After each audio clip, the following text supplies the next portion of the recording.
தமிழ்நாடு சட்டமன்றத்தில் இன்றைக்கி ஒரு காரசாரமான விவாதங்கள் நடந்திருக்கு. ரொம்ப முக்கியமான ஒரு விவாதம்.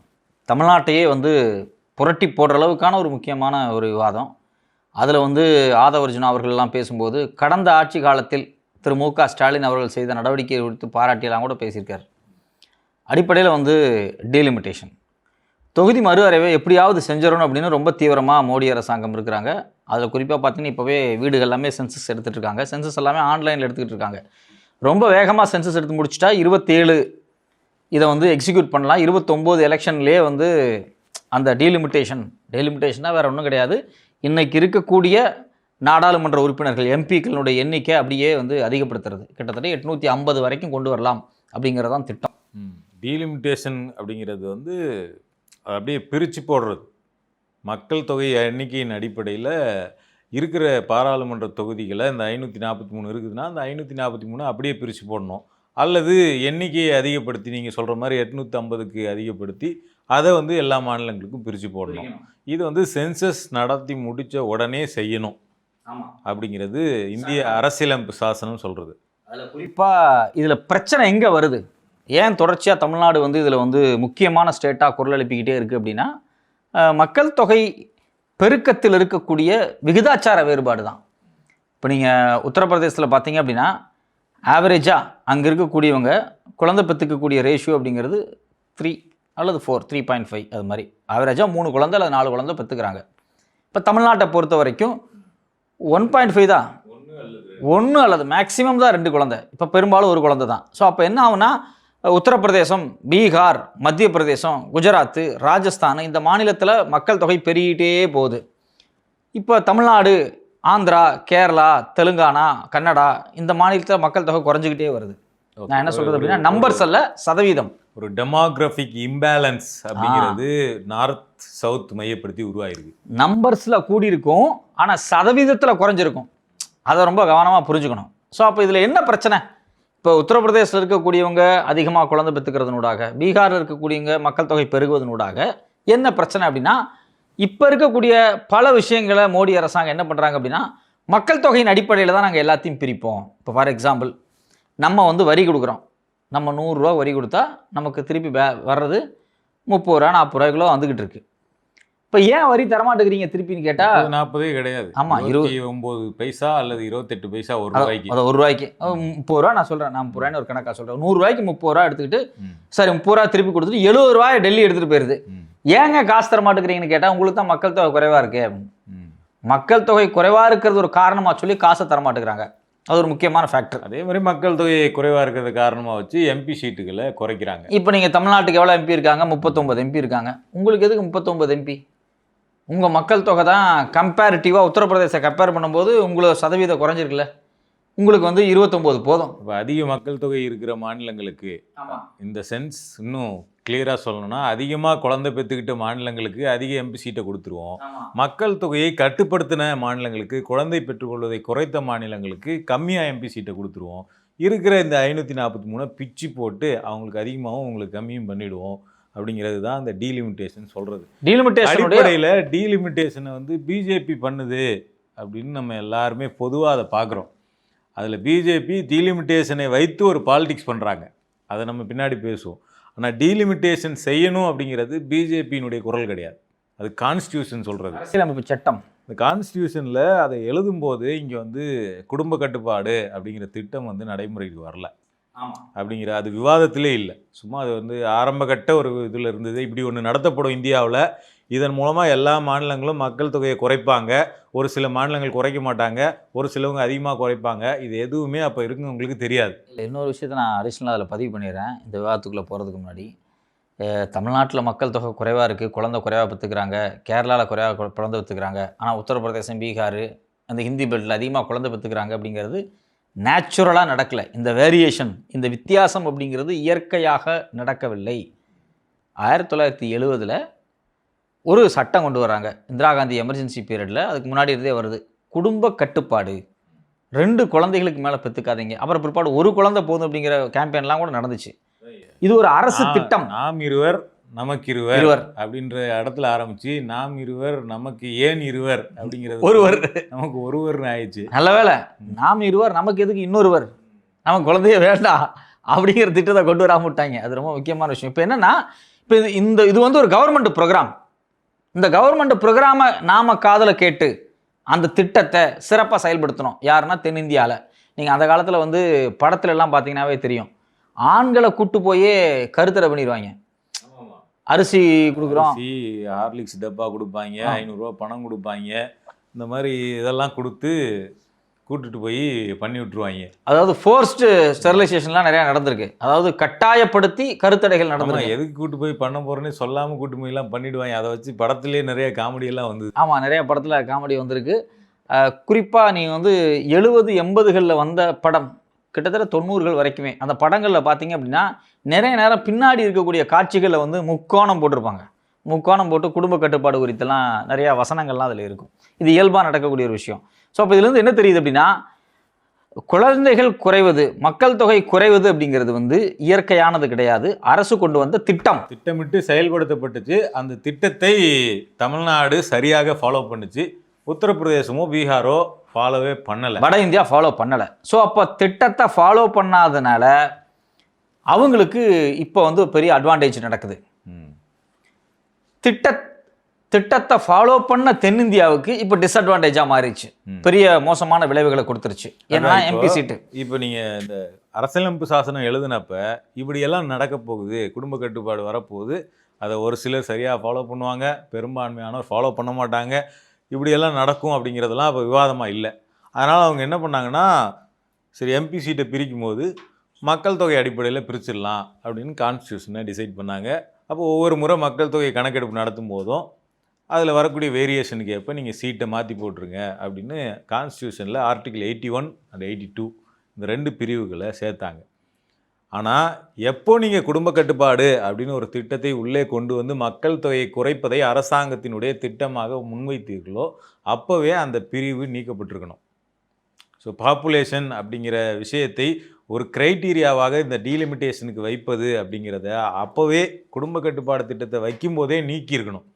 ஆனால் நீக்காமல் என்ன பண்ணாங்கன்னா, இந்த மாநிலங்கள்லாம் வந்து இப்போ நம்ம பாப்புலேஷனில் ஒரு க்ரைட்டீரியான்னு சொன்னோம்னா இவங்க யாரும் குறைக்க மாட்டாங்க, அதனால் நம்ம என்ன பண்ணுவோம், ஒரு 25 வருஷத்துக்கு இதை ஃப்ரீஸ் மட்டும் பண்ணுவோம் அப்படின்னு சொல்லிட்டு ஃப்ரீஸ் மட்டும் பண்ணி வச்சாங்க. அந்த ஃப்ரீஸுங்கிற வார்த்தையை எப்படி நம்ம புரிஞ்சுக்கலாம் அப்படின்னா, 70ல் என்ன மக்கள் தொகையோ அந்த மக்கள் தொகையின் அடிப்படையில் எத்தனை எம்பி சீட்டு கொடுக்கப்பட்டுச்சோ அந்த எம்பி சீட்லேருந்து அதிகப்படுத்தவே கூடாது அப்படின்னு ஒரு முடிவு கட்டி வச்சாங்க. அதான் அந்த ஃப்ரீஸ். ஆமாம், 2001 வரைக்கும் அந்த ஃப்ரீஸ் நடைமுறையில் இருந்தது. 2001 வந்தோடனே மறுபடியும் இப்போ குறைக்க போகிறோன்னு சொன்னோடனே எல்லாருக்கும் தென் மாநிலங்களுக்கெல்லாம் ஷாக் ஆயிடுச்சு. உடனே என்னங்க நீங்கள் சொல்கிறத கேட்டு நாங்கள் மக்கள் தொகையை குறைச்சா எங்கள் சீட்டை குறைக்கிறேன்றீங்கன்னு சொல்லிட்டு அப்போவே எதிர்ப்பு தெரிவித்தாங்க. சரி, அதனால் என்ன பண்ணாங்கன்னா மறுபடியும் ஒரு 25 வருஷம் ஃப்ரீ. சரி, ஓகே, ரைட்டு. இதில் இன்னொரு கேள்வி வருது வேக்கு. இப்படி ஃப்ரீஸ் பண்ணிக்கிட்டே இருந்தால் எவ்வளோ காலத்துக்கு ஃப்ரீஸ் பண்ணுறதுன்னு ஒரு கேள்வி வருது. நியாயப்படி மக்கள் தொகையை அதிகப்படுத்தும் போது எம்பி சீட்டை அதிகப்படுத்தலாமே அப்படின்னு தான் பேசப்படுது. சரி, இப்படி ஃப்ரீஸ் பண்ணதனுடைய நோக்கம் என்ன அப்படின்னா, தெற்கு வடக்கு அந்த குழந்தை பெற்றுக்கக்கூடிய சதவீதம் ஒரு பேலன்ஸ்டாக வரணும் அப்படிங்கிறக்காக தான். ஆனால் பேலன்ஸாக வந்துச்சானா வரவே இல்லை. இன்னும் சொல்லப்போனால் தெற்கினுடைய நிலைமை அப்படியே தான் இருக்குது, வடக்கினுடைய நிலைமை மேலே ஏறிக்கிட்டே தான் இருக்குது. அப்போ இந்த என்ன நோக்கத்திற்காக இதை ஃப்ரீஸ் பண்ணாங்களோ அந்த நோக்கத்துக்கு ஏதாவது ப்ரோக்ராம்ஸ் இருந்துச்சா அப்படின்னா அந்த ப்ரோக்ராமும் ஒன்றும் கிடையாது. இப்போ நீங்கள் வந்து ரொம்ப ஸ்ட்ரிக்டாக உத்தரப்பிரதேசம், பீகார், மத்திய பிரதேசம், ஜார்க்கண்ட் மாநிலங்களில் நீங்கள் வந்து 2 குழந்தைக்கு மேலே பெற்றுக்கூடாது அப்படின்னு ஒரு குடும்ப கட்டுப்பாடை வந்து ஒரு உறுதியான திட்டமாக முன் வச்சாங்களான்னா வைக்கலை. அவங்க இப்போ கூட இந்த ஃப்ரீசிங் பீரியடில் கூட வைக்கலை. மாறாக ஆர்எஸ்எஸ் வந்து நிறைய குழந்தைகள் பெற்றுக்குங்கன்னு இன்னைக்கு வரைக்கும் பேசிகிட்டு இருக்காங்க, நேற்று கூட பேசியிருக்காங்க. ஸோ அப்போ இது ஒரு பெரிய சிக்கலான ஒரு விஷயமா இருக்குது. இப்போ இந்த நேரத்தில் டீலிமிட்டேஷனை வந்து கொண்டு வந்துடணும் அப்படின்னு பாஜக அரசு நினைக்குது. ஆக்சுவலாக என்னென்னா, இப்போ அந்த 2026ஓட அந்த ஃப்ரீஸ் பீரியடு முடிஞ்சதுனால இப்போ என்னென்னா சென்சஸ் இப்போ நடந்துகிட்டு இருக்கு. சென்சஸ் நடந்ததுன்னா சென்சஸ் முடிஞ்ச உடனே பை டிஃபால்ட் ஆட்டோமேட்டிக்காகவே டீலிமிட்டேஷனுக்கான வேலை தொடங்கிடும். அதை வந்து செய்யாமல் இருக்க முடியாது. அப்போ இப்போ என்ன பண்ணுறாங்கன்னா, இந்த டீலிமிட்டேஷன் குறித்து விவாதம் வரும்போது மறுபடியும் எங்களுடைய ரெப்ரசன்டேஷன் குறையுதுன்னு சொல்லிட்டு எதிர்த்து எல்லாரும் சண்டை போடுறாங்க. அப்போது சண்டை போடும்போது தான் அமித்ஷா என்ன வாக்குறுதியை பார்லிமெண்ட்டில் கொடுக்குறாருன்னா, உங்கள் யாருக்கும் குறையாது, நான் என்ன பண்ணுறேன்னா எல்லாருக்கும் 50% ஏற்றிடுறேன், யூனிஃபார்மாக ப்ரோரேட்டா பேசிஸில் எல்லாருக்கும் 50%. இப்போ தமிழ்நாடு 40 சீட்டு பாண்டிச்சேரியோட சேர்த்துனா உங்களுக்கு 50% கூட 60 சீட் 20 சீட்டு எக்ஸ்ட்ரா ஆகும், 40ல் பாதி. அப்போ 60 சீட்டு மொத்தம். அதே மாதிரி இப்போ உத்தரப்பிரதேசத்துக்கு 80 சீட்டு இருக்குதுன்னா அவங்களுக்கு 40, 80ல் பாதி 40 அதிகமாச்சுன்னா 120 மாறும். கேரளா 20 இருக்குதுன்னா அது 30 ஆகும். இப்படி எல்லா மாநிலத்துக்கும் எவ்வளோ இப்போ இருக்குதோ அதுலேருந்து கூடுதலாக 50% கொடுத்துட்றோம் அப்படின்னு சொன்னார். ஆனால் அவர் ஒரு மசோதாவை தாக்கல் பண்ணார் எலெக்ஷன் சமயத்தில், எலெக்ஷனுக்கு முன்னாடி. அந்த மசோதாவில் அவர் வாயால் சொன்ன அந்த வாக்குறுதி எதுவும் அந்த மசோதாவில் இல்லை. இன்னொரு கிரிட்டிக்கலான விஷயம் என்ன அப்படின்னா, இந்த ப்ராசஸை செய்யறதுக்கு ஒரு கமிஷன் உருவாக்குவாங்க, டீலிமிட்டேஷன் கமிஷன். அந்த கமிஷனை கான்ஸ்டியூஷன் படி 2/3 மெஜாரிட்டியோடு உருவாக்க வேண்டிய ஒரு கமிஷன். அந்த கமிஷன் உருவாயிருச்சுன்னு வச்சுங்களேன், அப்புறம் அந்த கமிஷன் ஒரு முடிவு எடுக்கும் பார்த்தீங்களா, அந்த முடிவை கோர்ட்டில் போய் கூட தடை பண்ண முடியாது. ஆனால் கமிஷன் உருவாக்குறதுக்கு 2/3 மெஜாரிட்டி வேணும். போன தடவை வந்து கமிஷன் உருவாக்க முயற்சிகள் நடக்கும்போது 2/3 மெஜாரிட்டி இல்லாமல் அது நிறுத்தப்பட்டுச்சு. இப்போ சிக்கல் எங்கே வருது அப்படின்னா, அந்த கமிஷனுக்கு அதீதமான பவர் இருக்குது. நீங்கள் வந்து கமிஷன் என்ன பண்ணும் அப்படிங்கிற உத்தரவாதத்தை எப்படி அமித்ஷா முதல்லயே கொடுக்க முடியும்?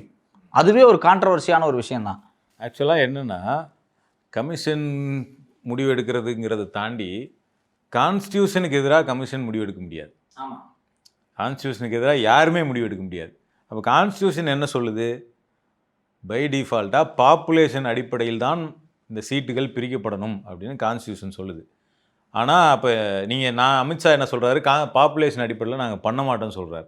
அப்போ அவர் கொடுத்த பில்லில் என்ன இருக்கணும்னா, அந்த ஆர்டிகல் 81 பாப்புலேஷன் அப்படிங்கிற வார்த்தையை நீக்கிட்டு ப்ரோரேட்டா பேசிஸ் என்ற வார்த்தையை உள்ளே சேர்க்கிறோம் அப்படிங்கிற பிரிவு இருக்கணும். ஆனால் அது இல்லை. அப்போ அது இல்லாமலே வந்து இது என்னோட கேரண்டி, நம்புங்க. உங்கள் கேரண்டி பலதை நம்ம பார்த்தாச்சு. மோடி கொடுத்த பல கேரண்டி வந்து பார்த்தாச்சு. இன்னும் கருப்பு பணமே வரல.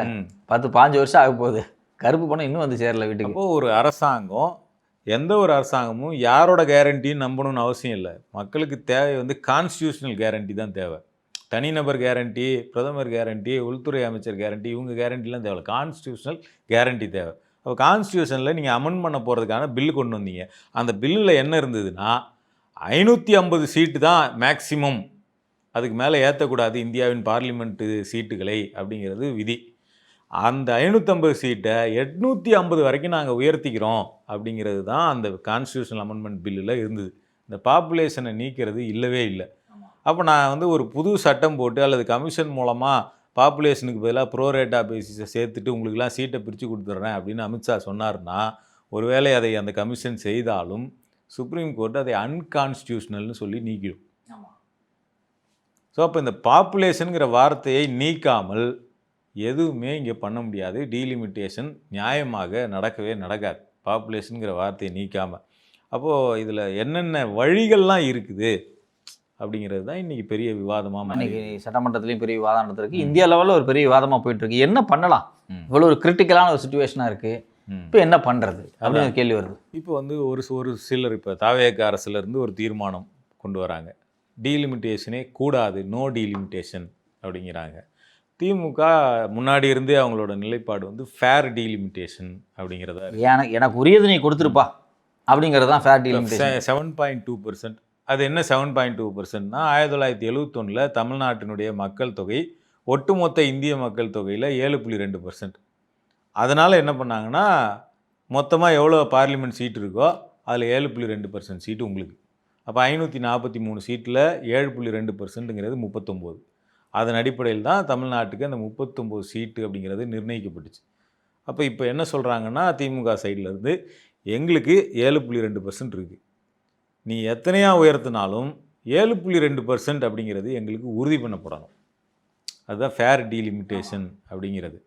அப்போ இன்னும் ஆனால் இந்த சேம் வார்த்தைகளை அவங்க சொல்லலை. நம்ம புரிஞ்சுக்கிறது, அவங்களுடைய வாதத்திலேருந்து நம்ம புரிஞ்சுக்கிறது வந்து 7.2% அப்படிங்கிறது உறுதிப்படுத்தப்படணும் தமிழ்நாட்டுக்கு அப்படிங்கிறது. இப்போ இவங்க தாவேகா சைட்லேருந்து டீலிமிட்டேஷனே பண்ணக்கூடாது, 25 வருஷத்துக்கு ஃப்ரீஸ் பண்ணணும்னு சொல்கிறாங்க. அப்போ திமுக ஏற்கனவே நடத்தின அனைத்து கட்சி கூட்டத்தில், அவங்க ஆட்சியில் இருக்கும்போது நடத்தின அனைத்து கட்சி கூட்டத்தில் அவங்க இந்த ஆப்ஷனையும் சேர்த்து தான் வச்சுருந்தாங்க. இப்போ இதில் பல சிக்கல் வருது. ஏன்னா வந்து இப்போ நீங்கள் 25 வருஷம் ஃப்ரீஸ் பண்ணுறீங்கன்னு வச்சுங்களேன், திருப்பியும் 65 வருஷம் 25 வருஷம் கழித்து 2050 தமிழ்நாட்டுடைய பாப்புலேஷன் இன்னுமே கீழே போயிருக்கும். அப்போ அந்த தலைக்கு மேலே தொங்குற கத்தி தான் அது. அப்போ அந்த பாப்புலேஷனுங்கிற வார்த்தையை நீக்காத வரைக்கும் அந்த கத்தி என்னைக்கு ஒன்றா தமிழ்நாட்டை குத்தும். அப்போ 2050 நமக்கு 4% ஆயிடுச்சுன்னு வச்சிங்களேன் மக்கள் தொகை. அவர் நான் என்ன கேட்குறேன், ஒரு கட்டத்தில் இப்போ 5 எம்பி இருக்குப்பா, தமிழ்நாட்டிலேருந்து 5 எம்பி வருவான்ப்பா, 10 எம்பி வருவான்ப்பா. சுதந்திரம் கிடைச்சப்போ 40க்கு அதிகமான எம்பி இருந்து, ஃபார் எக்ஸாம்பிள் நான் சொல்கிறது 2050, 2075 இல்லை 2100ன்னு வருதுன்னு வச்சுங்களேன், இன்னொரு 75 வருஷம் கழிச்சு தமிழ்நாட்டிலேருந்து 10 எம்பி தான்ப்பா, மக்களது இல்லைப்பா, எல்லாம் குறைஞ்சிருச்சுப்பா அப்படின்னு சொல்லுவாங்க. அதே போல் உத்தரப்பிரதேசிலேருந்து 300 எம்பி வருவான்ப்பா அப்படின்னு சொன்னால் எப்படி இருக்கும்? அதனால் இது வந்து சிம்பிளாக ஃப்ரீஸ் அப்படின்னு ஒரு வார்த்தையில் சொல்லி கடந்து போகிறது கிடையாது.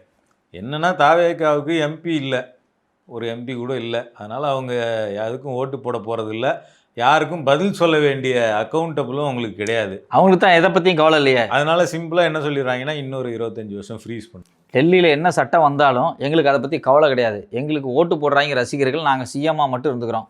டெல்லி இப்போ FCRA சட்டம், உங்கள் நிலைப்பாடு என்ன? நாங்கள் தீர்மானம் கொண்டு வர்றோம். தீர்மானம் கொண்டு வரது இருக்கட்டும், சட்டம் எவ்வளோ மோசமானது அதை பற்றி நீங்கள் இது வரைக்கும் மக்கள்கிட்ட பேசுனீங்களா? சரி, ஓகே, ரைட்டு. கட்சியாக FCRAக்கு எதிராக என்ன போராட்டம் பண்ணியிருக்கிறீங்க, என்ன உங்களுடைய கட்சிக்காரங்கள்ட்ட கொண்டு போய் சேர்த்துருக்கீங்க, இது எவ்வளோ ஆபத்தான சட்டம் அப்படின்னு பேசலை. இது மாதிரி டெல்லி என்ன கொண்டு வந்தாலும் எங்களுக்கு கவலை கிடையாது, ஏன்னா எங்களுக்கு எம்பியே வேண்டியதில்லை அப்படின்னு தாவேக்கா இருக்குது. டீலிமிட்டேஷனை பொறுத்த வரைக்கும் இப்படி ஒரு சிம்பிள் சொல்யூஷனை தாவேக்கா சொல்கிறாங்க. ஆனால் அது அவ்வளோ சிம்பிள் ப்ராப்ளம் கிடையாது, ரொம்ப காம்ப்ளெக்ஸான ஒரு பிரச்சனை இது. ஏன்னா மக்கள் தொகை ஏன்னா டீலிமிட்டேஷனே பண்ணக்கூடாது அப்படிங்கிறதையும் சொல்ல முடியாது, அது கான்ஸ்டியூஷனில் இருக்குது. அப்போ பண்ணணும் அப்படின்னா என்ன வழியில் பண்ணணும், என்னென்ன க்ரைட்டீரியாஸ் இருக்கணும் அப்படிங்கிற எல்லாத்தையுமே டிஃபைன் பண்ண வேண்டியிருக்கு. ஸோ இது எல்லாத்தையும் ரொம்ப தெளிவாக இதை பண்ணணும் அப்படின்னா அதுக்கு ஒரு எக்ஸ்பர்ட் கமிட்டி வேணும். ஒரு சஜஷனே தமிழ்நாட்டிலேருந்து கொடுக்கணும் டெல்லிக்கு, அதுக்கு ஒரு எக்ஸ்பர்ட் கமிட்டி வேணும். அப்போ இந்த பில்லை காலதாமதப்படுத்துங்கன்றதையாவது சொல்லணும். நிறைய குழப்பங்கள் இருக்குது இதில். அது வந்து ரொம்ப சிம்பிளாக இவங்க பண்ணக்கூடாது அவ்வளோதான் அப்படின்னா, இது வந்து ஏதோ பிஜேபி வந்து கொண்டு வர மாதிரியும், இல்லை அது வாங்கி கீழே போடு, இனிமேல் நீ கொண்டு வரக்கூடாதுன்னு சொல்கிற மாதிரியும் சொல்கிறாங்க. ஒருவேளை பிஜேபி கொண்டு வரல அப்படின்னு சொன்னாங்கன்னா ஆட்டோமேட்டிக்காக டீலிமிட்டேஷன் ஸ்டார்ட் ஆகிடும். ஆமாம்.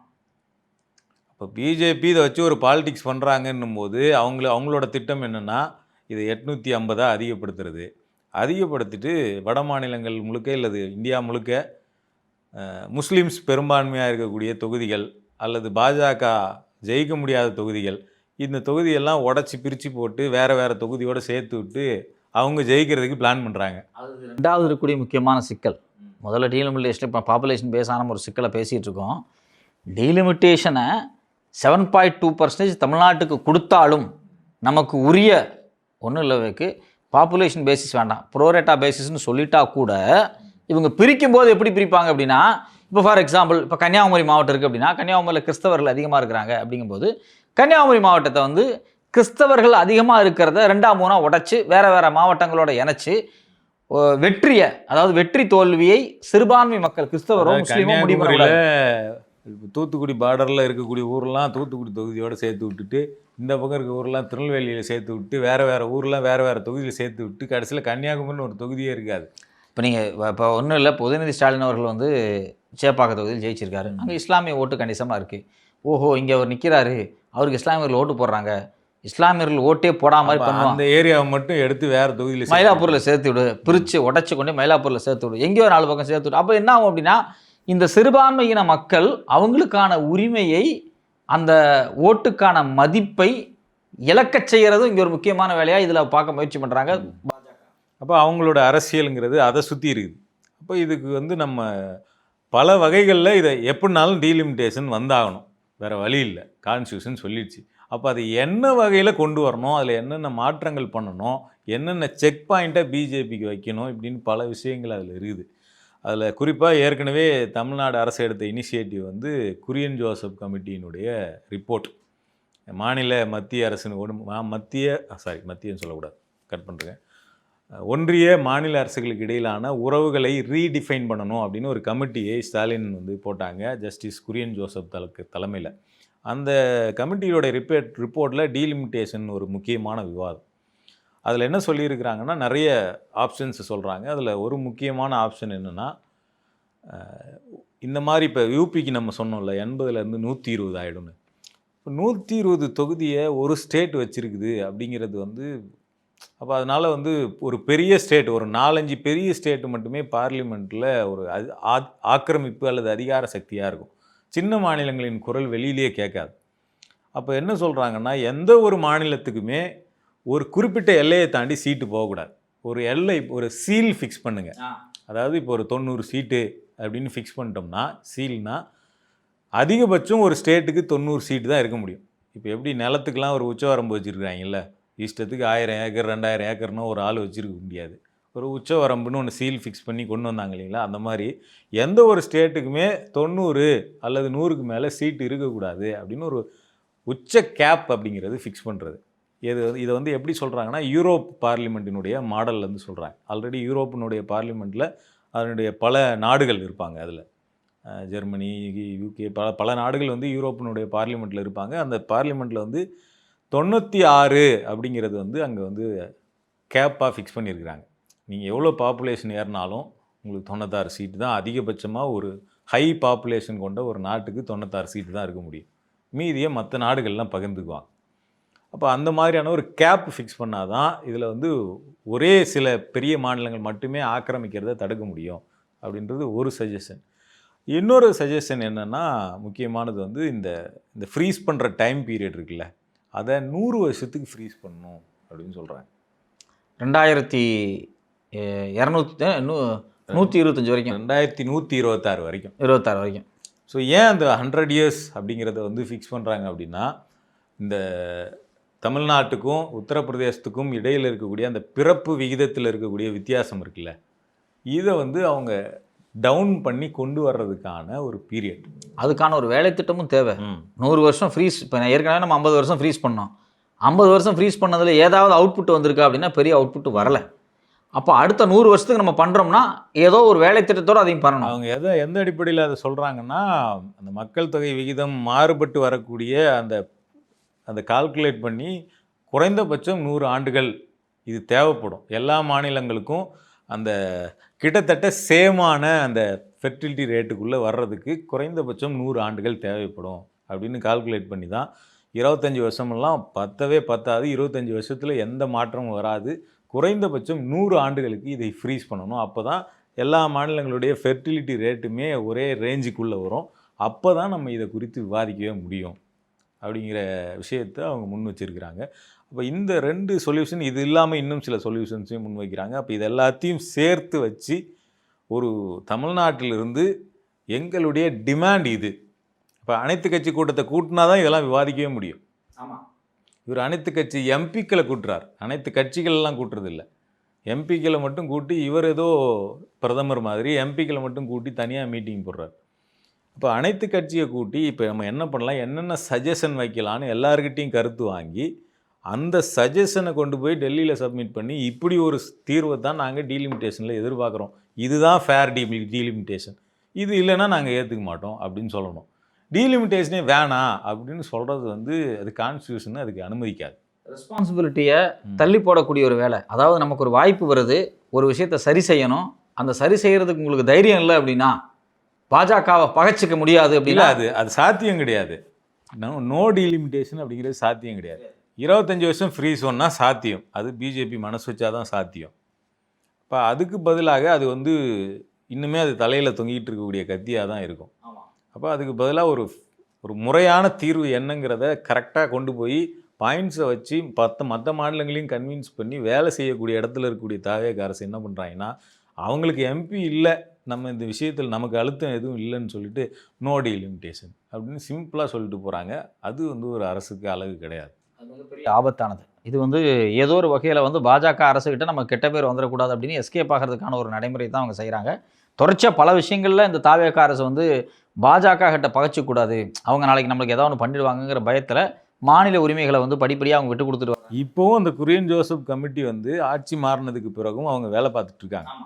அப்போ அவங்கக்கிட்டேயே டீலிமிட்டேஷனுக்கு ஒரு மாடல் இதை ரெடி பண்ணி கொடுங்க, மாடல் டிராஃப்டை நம்ம அதை எடுத்து போய் கொடுத்து இதை ஒரு விவாத பொருளாக மாக்கி டெல்லியில் நம்ம கொடுப்போம். இது மாதிரி வந்தால் தான் ஃபேர் டீலிமிட்டேஷனாக இருக்கும் அப்படிங்கிறத விவாதமாக்குவோம், பேசுவோம் அப்படின்னு அவங்கக்கிட்ட கேட்டால் பண்ணி கொடுத்துருவாங்க. அவர் பெரிய வேலை கிடையாது, ஏன்னா அவங்க ஆல்ரெடி அதில் ரிசர்ச் பண்ணியிருக்கிறாங்க. அப்போ அதை கூட ரெண்டாவது இந்த சீலிங் அப்படிங்கிறது ரொம்ப முக்கியமான ஒரு விஷயம் தான். இப்போ அமெரிக்காவை பொறுத்த வரைக்கும் பார்த்தீங்க அப்படின்னா 1950 அவங்களுடைய மக்கள் தொகை வந்து கிட்டத்தட்ட 14 கோடி, 14லேருந்து ஒரு 15 கோடிக்குள்ளே தான் மொத்தமாகவே இருந்துச்சு. இப்போ அவங்களுடைய மக்கள் தொகைகள்னு பார்த்தீங்கன்னா 30 crore. So double the amount population கூடியிருக்கு. பட் இருந்தாலும் சீட்ஸ் அவங்க ஒன்றும் டபுள் த அமௌண்ட்டெல்லாம் கூட்டலை. ரொம்ப முக்கியம். இப்போ இந்தியாவை பொறுத்த வரைக்கும் பார்த்தீங்கன்னா 1950 இந்தியாவினுடைய மக்கள் தொகை அப்படிங்கிறது கிட்டத்தட்ட 34 கோடி. இன்றைக்கி 134 140 கோடி ஆயிடுச்சு. டபுளில் ட்ரிபிள் மடங்கு 3 மடங்கு மேலே அதிகமாக இருக்குது இந்தியாவினுடைய மக்கள் தொகை. இப்போ நீங்கள் இதுக்கு ஏற்ற மாதிரி மாற்றிக்கிட்டே இருக்கணும் அப்படிங்கிறது வந்து ஒரு பேராபத்தாக போயிடும். நாளைக்கு இன்னொரு 10 வருஷம் 20 வருஷம் கழிச்சு பார்க்கும்போது இன்னுமே மக்கள் தொகை கூடும்போது நீங்கள் அதுக்கு ஏற்ற மாதிரி போகும்போது இப்போ பாராளுமன்ற உறுப்பினர்கள் அப்படின்னு 2000 பேர் இருந்தால் கோரிக்கைகள் என்ன வைக்கிறாங்க, யார் எந்த மாநிலத்திலேருந்து வர்றாங்க, என்ன ஒரு டிமாண்ட், பொலிட்டிக்கல் டிமாண்ட் அப்படிங்கிறது வந்து, அதாவது ஒரு கூர்மைப்படுத்தப்பட வேண்டிய சில விவாதங்கள் வந்து பாராளுமன்றத்தில் கூர்மைப்படாமல் ஒரு சாதாரண விஷயமா போய் அது முடிஞ்சிடும். ஸோ அதனால் வந்து பொலிட்டிக்கல் ரெப்ரசன்டேஷன் அப்படிங்கிறது அதனுடைய இம்பார்ட்டன்ஸை பாதுகாக்கிறதுக்கும் சீலிங் ரொம்ப முக்கியம்தான். அதே மாதிரி நீங்கள் சீலிங் பற்றி சொன்னதுனால அதே மாதிரி வந்து இப்போ இந்த டீலிமிட்டேஷனுடைய பேஸ் டிபேட்டாக என்ன இருக்குதுன்னா, யூபியில் 20 லட்சம் பேருக்கு ஒரு எம்பி இருக்காங்க, தமிழ்நாட்டிலலாம் 10-15 லட்சம் பேருக்கு 10 லட்சம் பேருக்கே ஒரு எம்பி, இது எப்படி சரியாக இருக்க முடியும், அவங்களுக்கு ஒரு நீதி உங்களுக்கு ஒரு நீதியா அப்படின்னு கேட்குறாங்க. யூரோப் பார்லிமெண்ட்டில் ஜெர்மனி வந்து பாப்புலேஷன் அதிகம்.